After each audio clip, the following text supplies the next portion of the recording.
Olá, Fera GGE. Sou o professor Adalto Farias e vim aqui comentar com vocês a prova de português da UPE. Uma prova que conseguiu trabalhar muito bem tópicos de análise linguística e também de recursos ou estratégias discursivas na produção de um texto.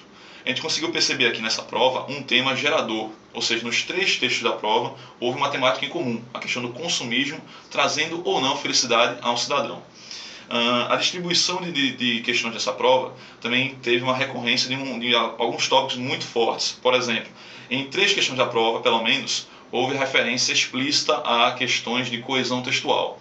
Também houve a preocupação aqui de se trabalhar algumas estratégias como analogia, relação de hiperonímia, também muito importante, e também intertextualidade.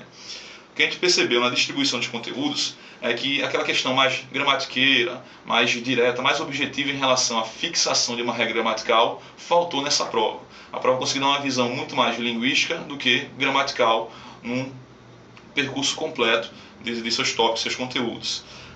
O primeiro texto, que é um texto até então um pouco longo, mas sem nenhuma grande dificuldade para ser lido, ele trabalhava justamente a ideia de que o brasileiro associa um carro, um bem, de valor como um automóvel, como sendo o ideal de status ou de felicidade. E, ironicamente, ele contestava essa ideia. O interessante é perceber aqui, nessa primeira questão desse texto, o uso de uma palavra muito frequente em prova da UPE, que a gente destacou em sala de aula, a palavra atenuar, que é um parônimo de acentuar e pode causar confusão quanto à interpretação do texto.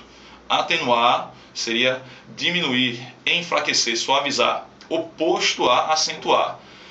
E nesse caso, a resposta à questão 1 seria a letra A, porque no texto há uma linguagem tão objetiva que a voz do autor é atenuada em favorecimento à citação integral ao colunista da revista Forbes, ao articulista da revista Forbes.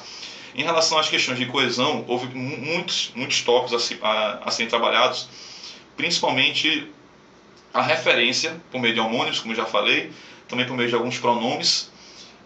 A gente conseguiu também aqui perceber, nas duas últimas questões, para ser mais explícito, a análise de um cartoon, em que há uma relação entre o ser humano bem-sucedido com o automóvel mais estressado no trânsito congestionado, com estresse, trabalho, obrigações sociais, e um ser humano fracassado. É uma questão que se fixou principalmente na análise da linguagem verbal e linguagem não verbal, essa correlação para a manutenção de um sentido, de uma interpretação. E a última questão, a questão 10, trabalhou uma tirinha da Mafalda, que contempla essa questão de que o consumismo, proporcionado principalmente pelas mídias, nesse caso, televisão, não é esse ideal de felicidade, não contempla de fato um ideal de felicidade. E trabalhou esse modo bem irônico. Eu acho que o Fera GGE, que se ateve a um estudo das tendências da prova da UPE, não teve grandes dificuldades, porque ele percebeu que a prova, mesmo não trabalhando questões tipicamente gramaticais, foi bem simples em relação à linguagem, em relação aos tópicos trabalhados, já que nós trabalhamos isso ao longo do ano com muita frequência. Então é isso, queria desejar a todos os feras sucesso nessa batalha, esperamos agora a segunda fase.